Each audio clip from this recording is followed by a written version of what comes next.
आप कोई और सीट बताइए जहां से आप चुनाव जीत सकते हैं, गोरखपुर से निकलकर। कहीं भी, उत्तर प्रदेश, पूरे देश के अंदर कहीं भी आप कहें तो हैदराबाद से चुनाव लड़के जीत सकता हूं।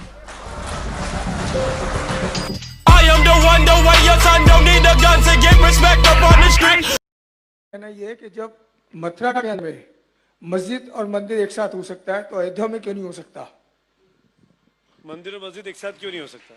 भविष्य में मथुरा को भी हम मुक्त करेंगे। आरंभ है प्रचंड बोल मस्तकों के झुंड, आज जंग की घड़ी की तुम। तो मैं ये कहता हूं कि सुप्रीम कोर्ट के 3 जज बैठे, वो कहते हैं नहीं, नॉट नेसेसरी, तो इसके ऊपर तो कुछ है ही नहीं, कैसे जाओगे? तो वो कहते हैं कॉन्स्टिट्यूशन बेंच की जरूरत नहीं है। और जो ये पांच बेंच की जो जजमेंट है वो कहती है कि अनिवार्य हिस्सा नहीं है, मस्जिद कहीं भी बन सकती है, तोड़ा भी जा सकता है, शिफ्ट भी किया जा सकता है, जैसे सऊदी अरेबिया में करते हैं, कतार में करते हैं, पाकिस्तान में करते हैं।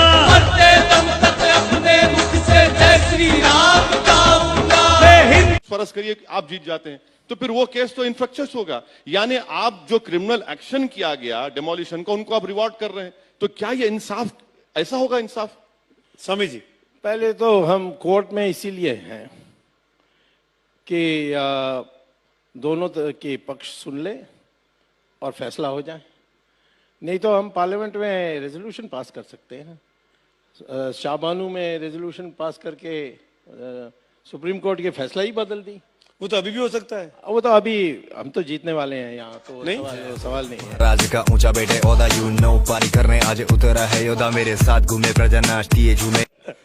मैं ये कहता हूं कि मस्जिद नमाज पढ़ने के लिए जगह है, और ये मुझे कई मुसलमान देशों से मैंने बात की, ये कहते हैं विदेशियों से मेरा क्या संबंध है? मैं कहता बाबर भी विदेशी था, उसी ने तो बाबर मस्जिद बनाया। तो मस्जिद नमाज पढ़ने की जगह है, और नमाज कहीं भी पढ़ा जा सकता है, यहाँ भी पढ़ाया जा सकता है, और सड़कों में पढ़ते हैं, रेलवे प्लेटफॉर्म में पढ़ सकते हैं।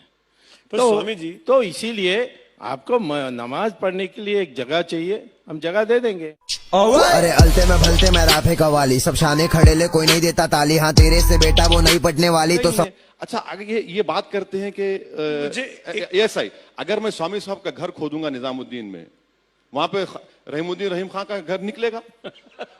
ले लूंगा मैं, ले लो, ले लूंगा मैं। राम मंदिर दे दो, देखिए वो मंदिर लाइफ इज इजी, समझने की देरी है, नहीं समझा तो समझ ले, जिंदगी तेरी लेरी है, बाकी बोल हिंदुस्तान की जनता इतनी मैच्योर है कि गुजरात में 2000 लोग मारे गए और जो चीफ मिनिस्टर कंट्रोल नहीं कर सका उसको प्राइम मिनिस्टर बना दिए।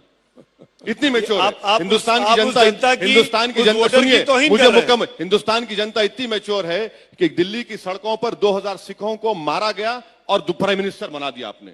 ये मैच्योरिटी है। मैं आप उसमें मत जाइए, बड़ी सब्जेक्टिव चीज है वो। नादिर शाह ने इस देश में दिल्ली में कत्लेआम किया था, हम ये नहीं कहते कि वो वैसी उसका वारिस है।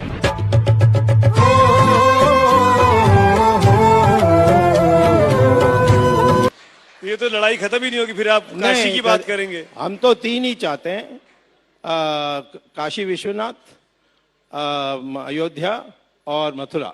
स्वामी जी, और यदि ये तीनों को मानेंगे नहीं, हर चीज में लड़नी पड़ेगी, तो फिर 40,000 मंदिरों को तोड़ा है, 40,000 को कितनी खूबसूरती का माहौल है। आप दोनों अगल बगल में बैठे हुए हैं, अपनी अपनी बात कह रहे हैं, ऐसी अगल बगल में दोनों की पूजा का घर बन जाए। अरे आपकी लिए मस्जिद हो, आपके लिए मंदिर हो। नहीं, ऐसा नहीं हो सकता है। नहीं हो सकता? नहीं, कैसा मंदिर और मस्जिद एक साथ हो सकता है? वहां तो राम जन्मभूमि बनी, मस्जिद तो कहीं भी बन सकती है, और कोई जगह चुन लो, वहां मस्जिद बना के दे देंगे। मैं आपको एक बात कहना चाह रहा हूं इस पे कि 1993 में नरसिम्हा राव गवर्नमेंट ने एक लॉ बनाया कि 15 अगस्त 1947 को जितने रिलीजियस स्ट्रक्चर्स हैं उनको चेंज नहीं किया जा सकता। ये पार्लियामेंट में कानून बन चुका है, फिर भी स्वामी साहब जो है एमनीजिया का शिकार हो रहे हैं। उसको हम रद्द कर सकते हैं, हमारी जैसे मेजोरिटी बन जाए। मेजोरिटी है।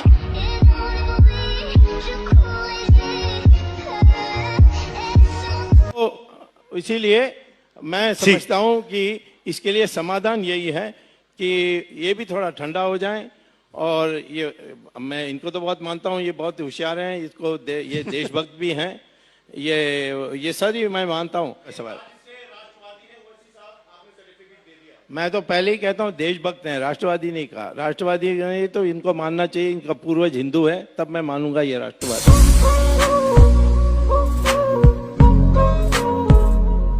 क्या होने जा रही है? ये हिंदुत्व की सदी है और हिंदुत्व की सदी केवल भारत की नहीं दुनिया की सदी होगी। पूरी दुनिया के अंदर हिंदुत्व का झंडा एक बार पुनः मजबूती के साथ भगवा झंडा दुनिया के अंदर कोने कोने में लहराएगा। ये कौन मौलाना हैदराबाद से बोलता है, कौन कहां से बोलता है, इसमें बहुत चिंता मत करिए, क्योंकि बकरे की अम्मा कब तक खैर मनाएगी आप देखते रहिए बस।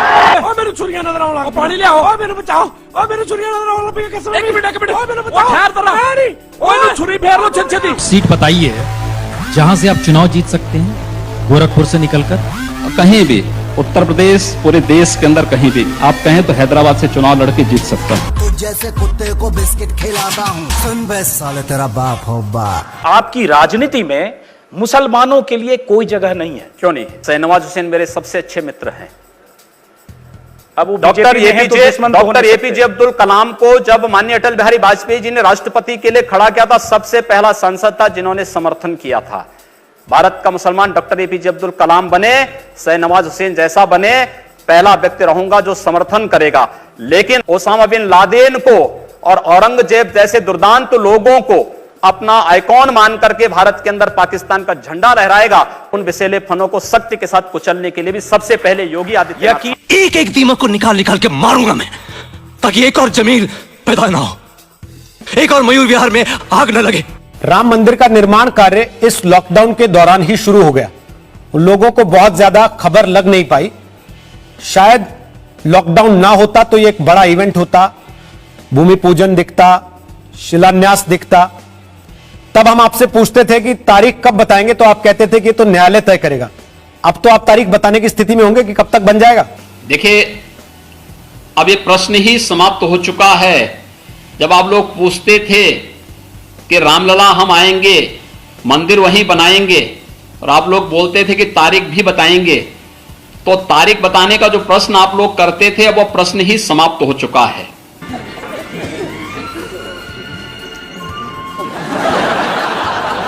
रामलला हम आएंगे, मंदिर वहीं बनाएंगे।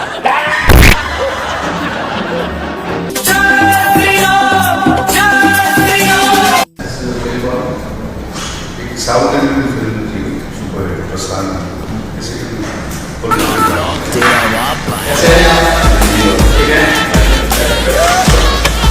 गली गली तेरी लाओ चली जियो रे बाहुबली, प्राणों से पैसा लेते मेरे, पैसा लेते मेरे।